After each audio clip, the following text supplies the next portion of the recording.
Hi, and welcome to Cover Brand, where we cover all things branding, marketing, and advertising to help you understand what the hell branding is and how it works to grow your business.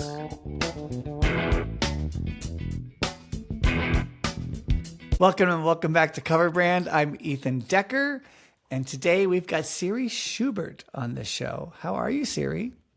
Siri Schubert-Nicolella. Oh, that's right. Siri. I've known you so long. No, I don't know that I've known you back when you were Siri Schubert, but Siri Schubert-Nicolella Yes. on the show. I can't wait to talk about your business and your business challenges, but first we must talk about cover songs because this is Cover Brand after all. What cover song did you bring?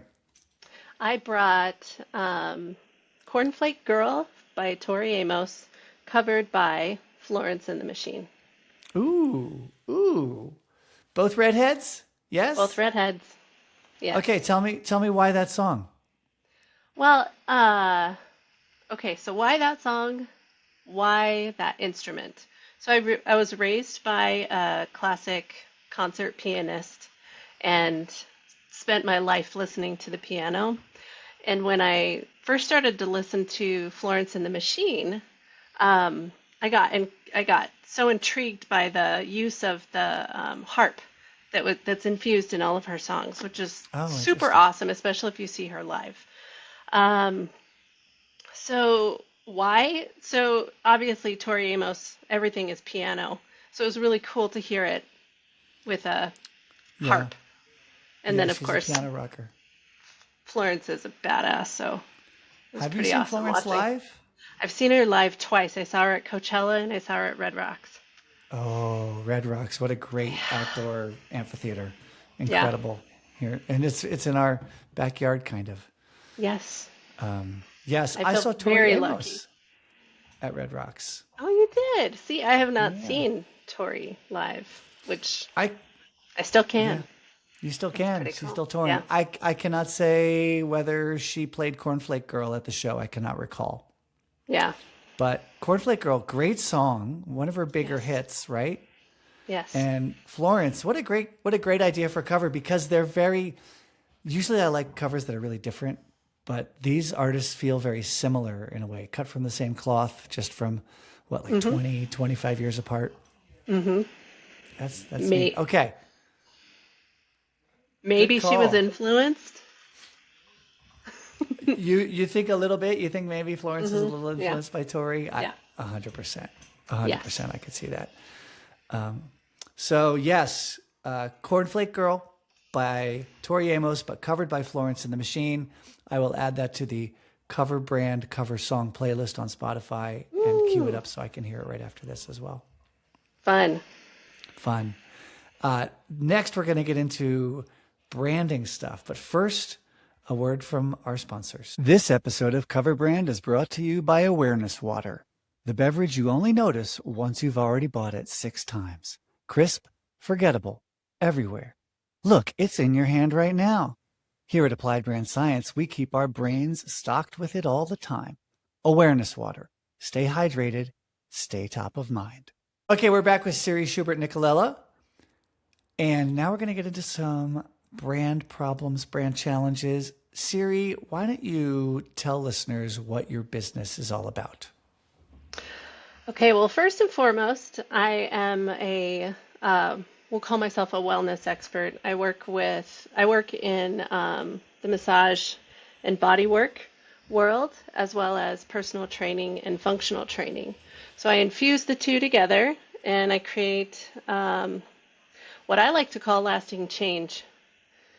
Sometimes it doesn't happen in one session, but it's a little bit more effective than one or the other. I can put them together. And then the reason we're here today is I created a contoured pillow made of latex that after observing kind of some of the flaws in the pillow market or what was available for people, especially with tech neck, computer neck, whiplash, TMJ, all these fun things that happen from here up. It's TMD is the clinical term for it, but the temporal mandibular joint. Okay. So That's the TMJ, but if it's dysfunctional, so up a little higher, like A right little higher. where your Okay. teeth meet, where the jaw meets the skull. Okay. Um, that joint can become inflamed, whether The it's jaw joint. from whether it's from tension. Well, it's mostly tension. We'll just call it that. Okay. Anyway, the pillow is a great pillow. I created it in 2018, and Oh, it's been slowly building to where we are today. I found a manufacturer and are okay. now scaling up. I Wow. used Okay. I So used to make it all by myself, so it was nice to have a manufacturer do it. you used to hand make pillows, latex pillows. Yes, my husband would carve the pillow. I have one out of its case right now, but my husband would carve the pillow with Uh-huh.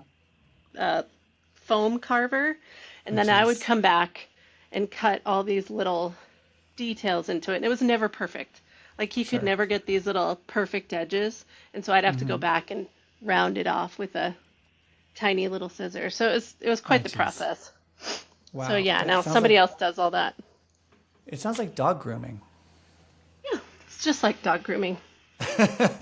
Not that I know about either of those things, but I'm going to say You know, they're the and it same. moves and wiggles kind of the same way as a little dog would. So, So okay, that's a medium shift, or maybe it's an upstream shift because you're a wellness practitioner. You do body work, you do wellness work, and yet now you're going upstream or downstream. It's something like that where you're now going into what are the materials, what are the tools, what are the resources that people use. In this case, a pillow that they use for a good 5 to 10 hours a day. it's a third of your life. Yeah, it's a lot of life. So, That's funny. You know what? We probably use our pillows more than we use our cars. And yes, yet, no one wants to spend more than, $15,000 on a pillow, let's just say. yes. There's also, you could use the shoe metaphor. Some of the shoes you have in your closet that you've spent a lot of money on that you're not using. Right. You're like, oh, they're That's too true. uncomfortable. They don't match my pants. Right. Oh, they have to, for me, it's matching my jacket, but Oh, okay. nonetheless, Okay. yeah, you can match your pants too. So this is a shift in your business. And what kind of challenges are you up against right now with your pillow company? Um, so that's exactly it. It's a cost thing. Because we're kind of looking at the clinical world. Um, a lot of folks feel they'll ask questions like, "Will my insurance cover this, or can I use my HSA card?" And so I found that because it's a clinical or it's like a medical device, um, Hmm. nobody wants to spend the money that it's worth. So it being a Right. natural product, it has to be at a certain price point, and um, it it seems too expensive. So I have recently been looking into getting it approved by the FDA, so it could be something that could be covered by your insurance. Okay. Okay. Uh, you've got a new product and, well, newish, new to the world. Most people don't know about it. Yeah, yeah. And a new brand you want to build around it. So the classic thing there is positioning, and for that, it's the 4 Ps. It's product, price, place, and promo. And promo is like, how do you promote it? Advertising, influencers, social, whatever. So, I mean, in some respects, how much have you thought about those 4 things in isolation and in unison? The product, the price, where it's sold, the place, distribution, things like that. And then advertising, communications, how you advertise and communicate it, aka promo. I mean, most of my time, because it feels like the first three are sort of dependent on number four. So I've been putting most of my energy into the advertising and Okay. marketing. Okay. And how tightly do you feel you've nailed those first three, the product, the price, and the place? Sounds like it's a Well, struggle. it is a little bit of a struggle. The price, well, when it comes to the price, it has to be a certain amount for me to make money back and be able to Sure. create another order and pay for advertising and all the things. So, Mm-hmm. you have to kind of dance around with what feels energetically like a good price. If I look at Mm-hmm. somebody in the face and I say, this is how much it is, I don't want to be like cringing inside because I know it's too expensive, Yeah. right? So Yeah. I'm dancing with that. Mm-hmm. Um, let's go with the other piece. Well, Throw and them out there. place. Where Place. are you selling it? So currently I'm selling it out of my office space, Mm-hmm. and I have a number of affiliates that are healthcare Mm-hmm. providers in the Boulder area that Mm-hmm. are a Boulder Longmont area that are promoting it, and so they'll create the sale and then I just ship it. Okay. So mostly Okay. online and within wellness practices.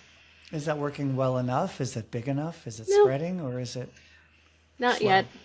slow? Okay. Yeah, I'd like Okay. it to be a lot faster. Tell me about the price in particular. We've talked very little bit about the product. It's a latex foam Hmm.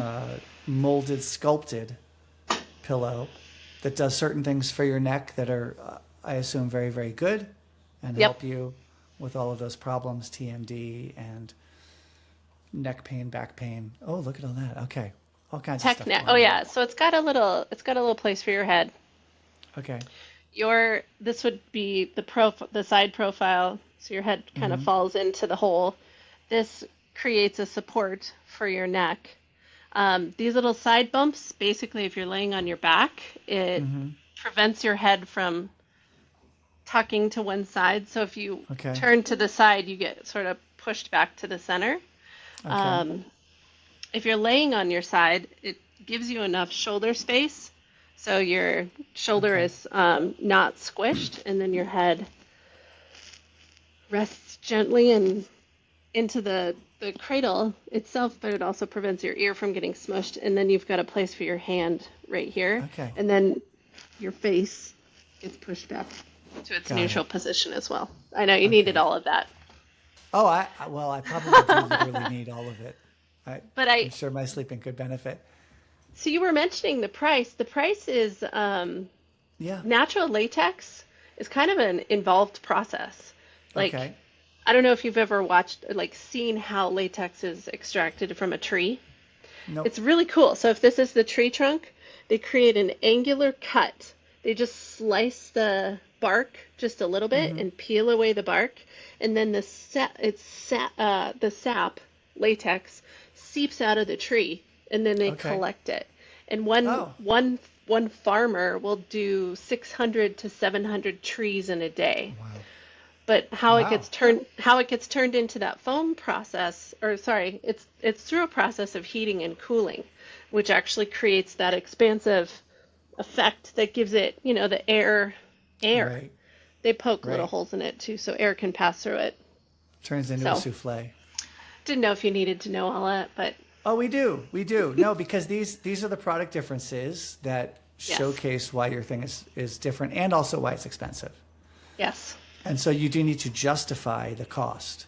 yes. How expensive are we talking? And how much So more is that than other pillows? so we're selling the pillow for 165 Okay. before tax. As far as contoured pillows, there are plenty of contoured pillows out there that have special gels, memory Mm-hmm. foam, things like that, and they go up to probably 250 would be the top range. Um, Wow.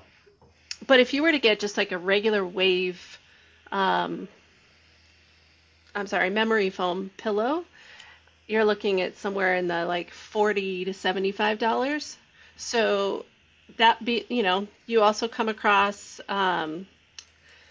volatile chemical Mm-hmm. fumes that come out of your pillow, which I don't know Uh-huh. how many people want to put their head on that, but Right. that's kind of the trade-off. If you want to spend less and have some contour, you can, Okay. but you suffer the chemicals. Sure. So there are functional differences, functional benefits for Yeah. sure with your pillow, but a steep price increase compared to other foamy pillows or contoured pillows, but not as expensive as some of the ones that are out there as well. Yes. So who or where, because all these things fit together, the product, the price, the place, and then how it's marketed and promoted. Who is able to command the price premium that you want to command? Because that's a big issue. You don't want to sell it at a loss, obviously. Yeah. You want to sell it at a good margin, if not a healthy margin, right? Yep. And you want to do that so that you can create a sustainable business. What kind of competition out there is doing that? What's the audience for that price tier? And how are they positioning the pillows? Are they medical devices, or are they luxury? Are they super So sexy wellness, like Gwyneth Paltrow Goop kind of stuff? interesting. Of course, I know all of these answers, and I'd have to I'd have to go and like look in my notes. Um, but where it's being sold is they're all online. So if you go to these particular companies, I'm trying to think of one. Hmm. I know a competitor would be Purple, but I don't think they make the pill. I have to look. I would No. have to look it up. But Okay. where it's on, most of it's online. You can go into some of these, the Better Sure. Back store, or you could go Yep. into even the, what am I trying to say? Like Denver Mattress, like the mattress Uh-huh. companies, and they will have some of these available to Yep. try. And of course, there was the big Bed Bath and Beyond store that used to have lots of these options. Correct. But it's becoming less and less that you can just walk in somewhere and try Sure. something or feel But it with even your own hands. true, but even I'll even say online now is not just one thing, right? You've got Gwyneth Paltrow's Goop, and you Yeah. also have Walmart, and they're both online, and you're going to get very different pillows for very different Yes. audiences. Yes. You'd be surprised how many buy across both. A lot of Goop shoppers will shop Walmart.com too, but they have really different feelings, really different expectations, really different price points. Yes.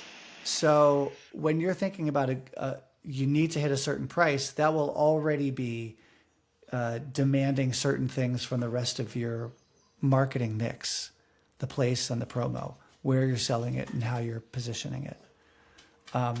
So do you feel like there are places that you could sell a pillow at maybe 195, or even like some of these others at 210 or 225, Yeah. and people would maybe not even bat an eye at that? Yeah. I think those places exist. I've looked into some of them. Hmm. As far as the I've been working on the credibility piece at the Yep. moment to be able to walk in and say, yes, you want this in your store. Hmm. Right, So, because you need to be the neck queen or something like that. yes, something like that. Yes, queen of the neck instead of denial.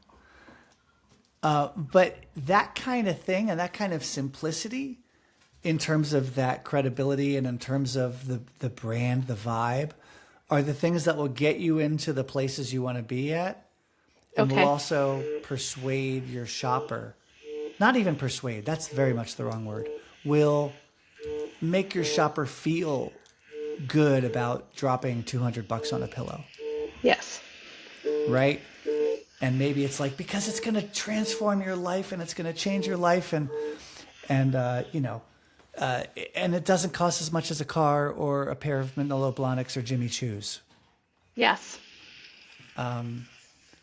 Yeah, so I would think that these four things are four things you have to probably work in tandem to get to the audience you want to reach, who are willing and excited to pay the price you want to pay. Because I'm guessing the FDA route, the medical route, the insurance route, that's a really steep hill to climb. Yes. And it might not get you in front of your ideal audience, who might be, some of the people in chronic pain with serious chronic issues that you want to help relieve, but it will Yes. get your product out there and spread the word and give you credibility and all those other things and give you the money to then figure out how to offer the pillow to those with real medical issues who approach it more of a from a Yeah. medical angle. Yeah. Yeah. I don't think that's as bifurcated of a strategy as what Tom's Shoes used to do. Tom's Shoes was give one, get one. So Oh, you'd buy a pair of Toms and they'd give one to some shoeless poor person in a third world country. I mean, it was crass, but that's what it was. A person in shoe need. But they found out that that was kind of a dumb strategy because those people don't always benefit from having Tom's shoes. And also, it wasn't really a big selling point. So they kind of buried that. and But weren't the I don't, Tom's shoes like they're kind of a minimalist shoe, right? Yeah. So as far as type of shoe. yeah. But I don't know if you've looked into this higher end world where people won't bat an eye at paying 195 for a pillow that might change their life as much as Yeah. they spend $400 for 600 or 800 count Egyptian cotton thread sheets, right? Thread count sheets. Yes. Have you looked into that world? Yes. A little Is bit. it, does it, So it what have it you it's found or how do you feel about it? well, it's really interesting because I kind of have to get myself in that headspace about some of those products, but and then also it's just like I think it's a confidence thing, perhaps a Yeah. confidence around my product. So I'm like, okay, is this for this? So you're making my wheels turn. Okay. Okay. I would say that, and where I'm coming from with all of this isn't just this big issue of the four P's having to be worked together to come up with a winning offering to the world. I call it an offering. Like what's the product and the price and the place and how it's positioned. That's your offering to the world. It's not just the product. But to come up with a winning offering, you got to work those four pieces together in the marketing mix. And you got to really look around to see who's excited to pay retail for your product Yeah. today. Like those people who've like, oh my God, I want it now, and I'm willing to drop this money. And once you find that kind of a person, and you might not even interact with them in your normal life, which is hard. Yeah. They might be coastal elites, and we're here in Colorado hanging out with the not the hoi polloi, the Yeah. you know, the proletariat, or they might be more luxury type people instead of medical type people. They Yeah. might be high end salons and spas where people go for great spa days, but not necessarily real clinical places to deal with chronic pain. Yeah. And those might be worlds you're, a little awkward in or uncomfortable in or unfamiliar with. But Yes. if that's really where your audience is, that's how you're going to find a way to create a successful offering and then really have a business that can grow. Cool. Thank you. You're I'll give it. welcome. So the thing that I was thinking about was this place that I'm in right now actually Uh-huh. has a lot of those people walking in and out of the doors. Like Okay. it's not just massage here. There is, there's a variety of different types of practices and people who value Cool. their health and wellness do these are I interact with these people You do. fairly Okay, regularly. great. So Yeah. it's And just not in a frankly, retail sense. So yes, that's true. And Boulder's an upper income, upscale community. Denver has yeah. a good amount of upper scale people. Now, I might be wrong. This is an hypothesis, but I think if you're looking at a high priced place, the other place to go would be to talk to other medical people who either do or do not have FDA approval and really talk about that process.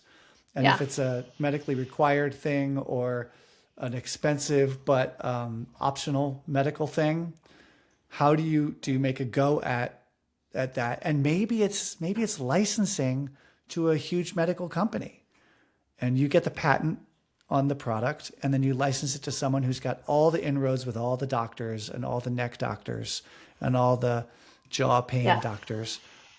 So the business model might be entirely different than you having to create a brand and get it into retail and persuade shoppers to buy it. But it takes imagination to think about those other angles for sure. Yeah. Yeah. But that would be my recommendation, would be look into those two things a little more widely. Yeah. Number one, the places and people who don't bat an eye at dropping that much money for a pillow that might change their whole lives. And you know, you make it a little sexy, you add an actual silk pillowcase, that kind of thing. And then number two, the more medical angle, but find the places or the alternate business models for how to make money on this and how to make it a viable business without necessarily having to really climb a very steep hill of FDA approval and then having to sell door to door. Okay. Cool. Bed to bed. Well, thank you. Thank you. You're welcome. I look forward to hearing how it goes. Yeah. Thank you. And when you do start to find that audience or that business model where it's like, oh my God, this is great. And they're less resistant, they're more excited, you're going to call me and I'm going to hear all about it. Awesome. Thank you. We'll move on to the next challenge. Great. Sweet. Have a lovely rest of your day, Siri. It's always good to talk to you. Yes, it's good to talk to you too. Thank you. Good luck with the 4 Ps. Thanks. Ciao. Do you want to improve the performance of your brand without breaking the bank? Bring it into the shop and we'll do a reasonably priced and very quick brand tune-up. We'll run some diagnostics, make some quick fixes, and then give you some recommendations for bigger improvements you can make down the road. Also, if you got something out of this episode, think of one person who might also get something out of it and send it to them as a way of saying, hey, thinking of you.